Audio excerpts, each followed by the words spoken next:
your favorite villain? My favorite villain? I kind of like Diddy. You are not gonna believe the footage that just leaked. It shows Sean Diddy Combs like you have never seen him before. He is not at a party. He is not dancing. He is terrified. He is pacing in a hotel room just days before his arrest. And he is asking for something deadly. This is the video 50 Cent says proves everything. This is the video that exposes the dirty business. And it might just be the smoking gun that solves a 20-year-old mystery. Inside, the panic room. Let us look closely at this viral clip. It was filmed on September 10th, 2024. That date is very important. It was just 6 days before the federal agents raided Diddy's hotel and took him to jail. Diddy is in a luxury suite in New York City, but he does not look like a mogul. He looks like a trapped animal. He is wearing a simple white shirt. His hair is messy. He is walking back and forth, and he cannot sit still. He is on the phone with his lawyer, Mark Agnifilo. You can hear the fear in his voice. He is complaining that the media is destroying him. He says that his PR team is not fighting hard enough. He says they are too nice. Then he says the words that made the internet explode.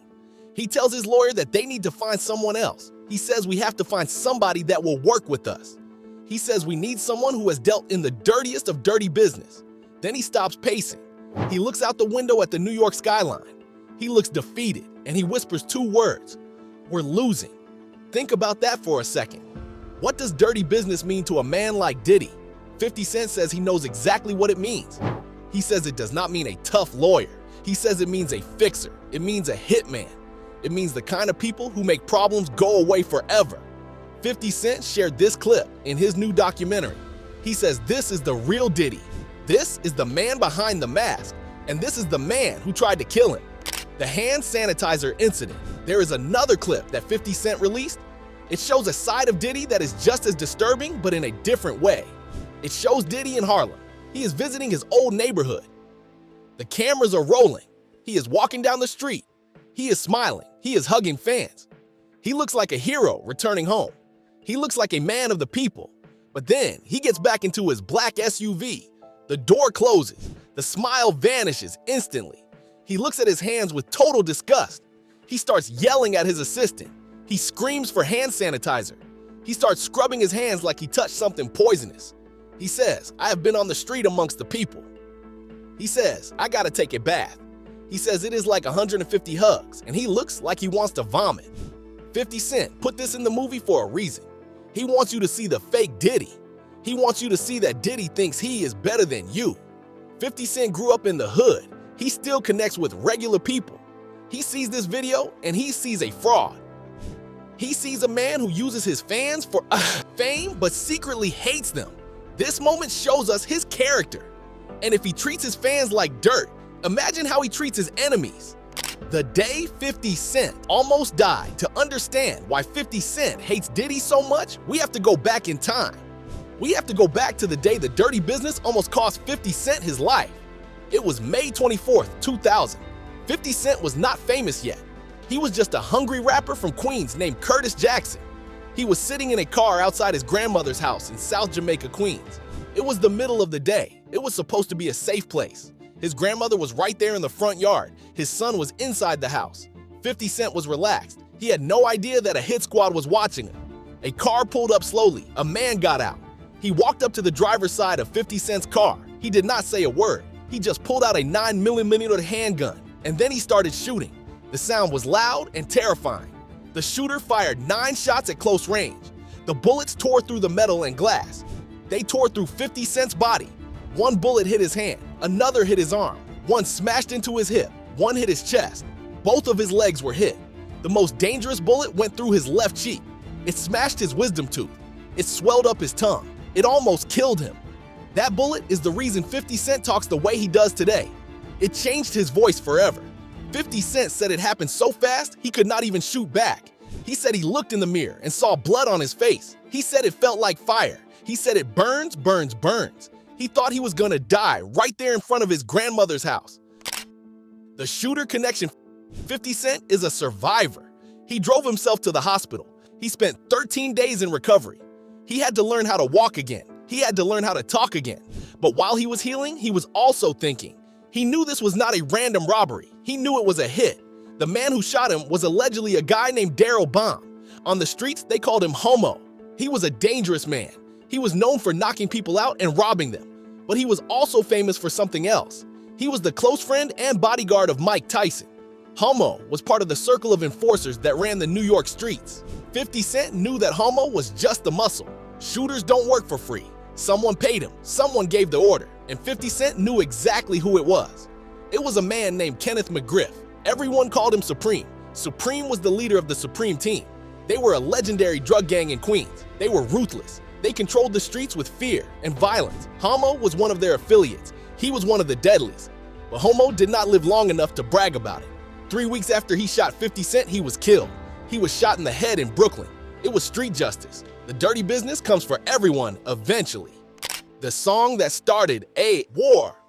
Why did Supreme want 50 Cent dead? It was because of a song. 50 Cent wrote a track called Ghetto Quran. In this song, he told the truth about the streets. He talked about the drug dealers. He talked about the hustlers. And he talked about the Supreme Team. He mentioned Supreme by name. He mentioned his nephew Prince. He detailed how they ran their empire. To 50 Cent, it was just history. It was just reporting what he saw. But to Supreme, it was snitching. It was a violation of the street code. Supreme was furious. He felt like 50 Cent was being disrespectful. He felt like 50 Cent was exposing his secrets to the police. So he put a green light on 50 Cent. That means he gave permission for anyone to kill him. But Supreme was not just a drug lord. He was trying to become a legitimate businessman. He was trying to get into the music industry. He was best friends with Irv Gotti. Irv Gotti was the head of Murder Inc. Records. They were the biggest record label in the world at the time. They had Ja Rule and Ashanti. They were making millions. The feds started watching them. They believed that Supreme was using Murder Inc. to wash his drug money, and they found something terrifying. They found messages on pagers belonging to Murder Inc. employees. These messages were tracking 50 Cent. The plot to kill. A federal agent named Francis Mace wrote a report about this. He said there was an ongoing plot to murder 50 Cent. He said Supreme was using the resources of the music label to hunt him down. They knew where he lived. They knew where he recorded. They were waiting for the right moment to strike. This is where the dirty business gets really dark. It shows us that the music industry was not just about songs. It was about life and death. Executives were acting like gangsters, and gangsters were running the studios. This is the world Diddy lived in too. Diddy ran Bad Boy Records. He was rivals with Murder Inc. But 50 Cent says they are all the same. He says Diddy operates just like Supreme. He says Diddy uses the same kind of affiliates. He says Diddy hires shooters to handle his problems, just like Supreme did. When 50 Cent hears Diddy asking for dirty business in that hotel video, he hears a confession. He hears a man who is used to paying for violence. He hears a man who thinks he can buy his way out of anything. The murder of Jam Master Jay. There is another victim in this story who often gets forgotten. His name was Jam Master Jay. He was the DJ for Run DMC. He was a hip-hop legend, but he was also a mentor to 50 Cent. He taught 50 Cent how to count bars. He taught him how to write a hook. He believed in him when no one else did. After 50 Cent released Ghetto Quran, he was blacklisted. No one would work with him. Studios locked their doors when he came around. Producers refused to send him beats. They were all afraid of Supreme. They were afraid of the Deadliest.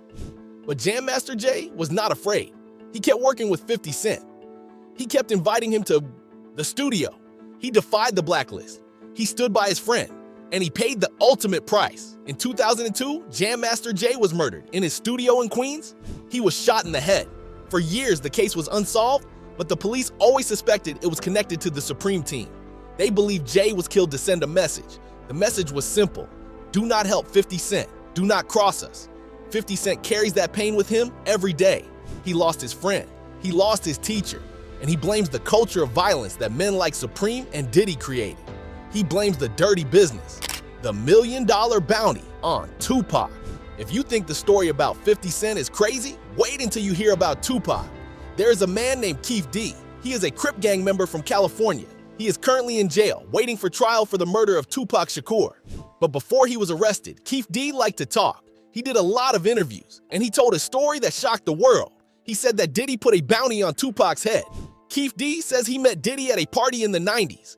This was during the East Coast versus West Coast war. Diddy was fighting with Suge Knight. Suge Knight ran Death Row Record. They were enemies. Keith D claims that Diddy told him he wanted them gone. He says Diddy offered him $1 million to kill Tupac Shakur and Suge Knight. He says Diddy called it a business problem. Keith D says he agreed to the deal. He says he gathered his crew of Southside Crips. He says they went to Las Vegas to hunt Tupac down. We all know what happened next. Tupac was shot in a drive-by shooting. He died 6 days later.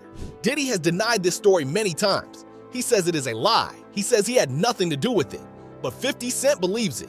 He posts about it on Instagram all the time. He calls Diddy brother love and makes jokes about the hit. 50 Cent asks a simple question. If Diddy was willing to pay $1 million to kill Tupac, why wouldn't he try to kill 50 Cent? It is all part of the same pattern. It is all dirty business. The anxious night Biggie died.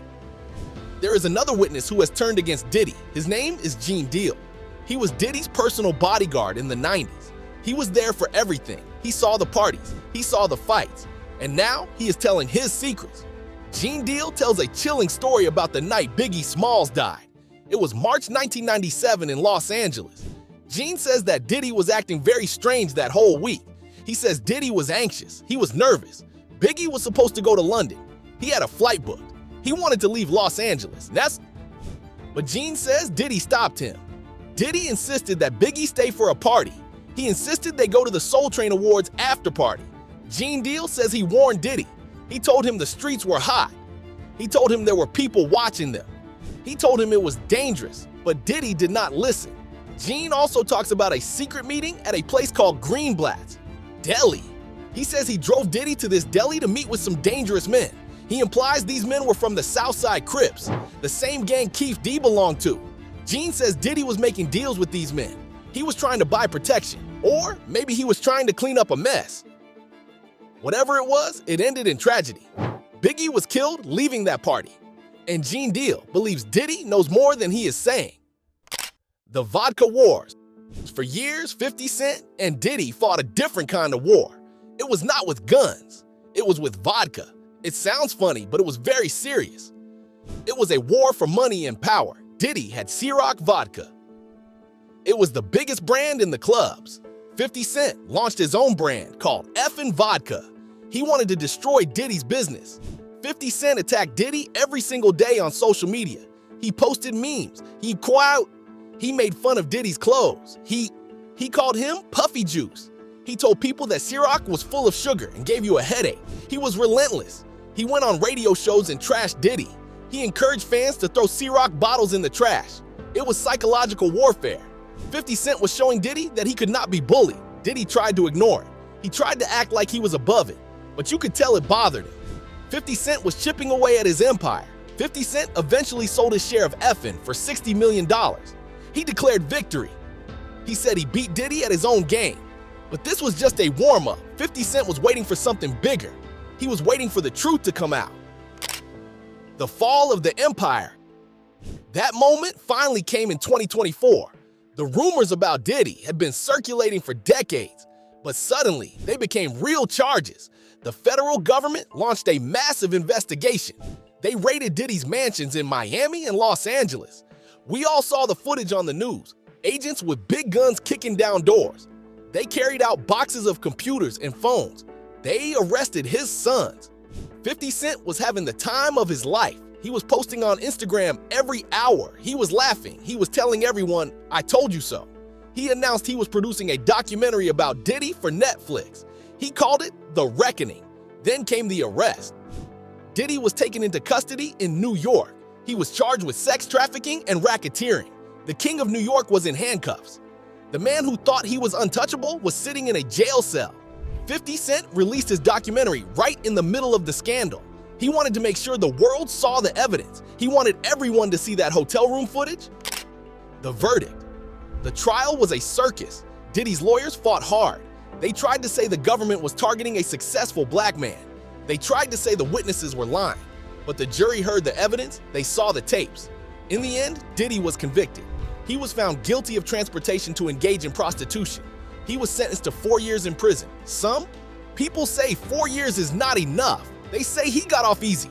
But for 50 Cent, it is not about the length of the sentence. It is about the label. Diddy is now a convicted felon. His legacy is destroyed. His empire is gone. 50 Cent looks at Diddy in prison, and he sees justice. He sees karma. He sees the end of the dirty business. 50 Cent's final message. When the documentary came out, Diddy's team was furious. They called it a hit piece. They said the footage was stolen. They tried to stop it. 50 Cent just laughed. He went on Good Morning America and sat down with Robin Roberts. She asked him how he got the tapes. She asked him if Diddy knew he had them. 50 Cent smiled his famous smile. He said, "I doubt he knows." He said he has sources everywhere. He said he has been waiting 20 years for this moment. Diddy even tried to send flowers to 50 Cent. Can you believe that? Diddy sent a bouquet of flowers to a club where 50 Cent was performing. 50 Cent posted a picture of them online. He asked what kind of game Diddy was playing. He rejected the peace offering. He knows that you cannot make peace with the dirty business. You have to expose it. You have to destroy it. 50 Cent has won the war. He survived the 9 shots. He survived the blacklist. He survived the beefs. And now he is standing tall while his enemies fall. What this means for hip-hop. This story is bigger than just 2 men. It is about the soul of hip-hop. For a long time, we accepted the violence. We accepted that rappers would get shot. We accepted that executives would act like gangsters. But 50 Cent is showing us a new way. He is showing us that you can be tough without being toxic. He is showing us that the truth is more powerful than a gun. The era of the Deadliest is over. The Supreme Team is gone. Murder Inc. is gone. Diddy is in jail. The old guard has fallen. We hope that the violence stops here. We hope that young artists can just make music without fear. We hope that no one else has to take 9 shots to become a legend. But we will never forget the history. We will never forget the names like Homo and Supreme. And we will never forget the look on Diddy's face in that hotel room when he realized it was all over.